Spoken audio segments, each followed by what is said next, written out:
പിസയ്ക്ക് വേണ്ടിയിട്ട് നമ്മൾ കുഴച്ച് വെച്ചിട്ടുള്ള മാവെടുത്ത് ഒരു 3 പിസയ്ക്കുള്ള രീതിയിൽ ബോളുകളാക്കി ഒരു പാത്രത്തിൽ വെച്ചിട്ട് പതിയെ പരത്തി കൊടുക്കുക.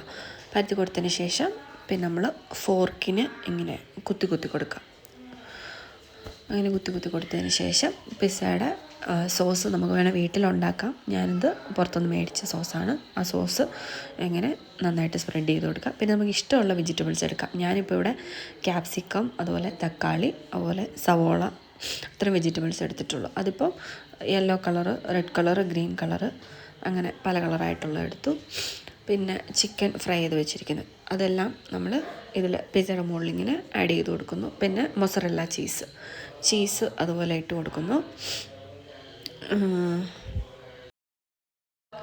ചീസോട് ഇട്ട് കൊടുത്തിട്ട് പിന്നെ ഞാനിന്ന് എയർ ഫ്രയറിലാണ് ഉണ്ടാക്കുന്നത്.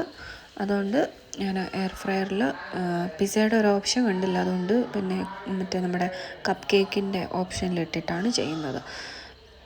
പിന്നെ നമ്മൾ ലാസ്റ്റായിട്ട് ഒറിഗാനോയും കൂടി സ്പ്രെഡ് ചെയ്ത് കൊടുക്കുക. പിന്നെ ചില്ലി ഫ്ലേക്സ് ഉണ്ടെങ്കിൽ പിന്നെ നിങ്ങൾക്ക് നല്ല സ്പൈസി ഇഷ്ടമാണെന്നുണ്ടെങ്കിൽ കുറച്ച് ചില്ലി ഫ്ലേക്സ് കൂടെ ആഡ് ചെയ്യുകയാണെങ്കിൽ നല്ലതായിരിക്കും. ഞാൻ ഇത് ജസ്റ്റ് ഒരു ഷോർട്ട് വീഡിയോ ആണ്. അതിൻ്റെ ഡീറ്റെയിൽ ആയിട്ടുള്ളൊരു വീഡിയോ ഞാൻ വേറൊരു ദിവസം അപ്ലോഡ് ചെയ്യുന്നതായിരിക്കും.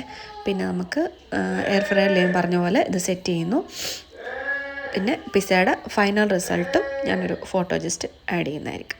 അപ്പോൾ ഇത്രയേ ഉള്ളൂ. Thank you.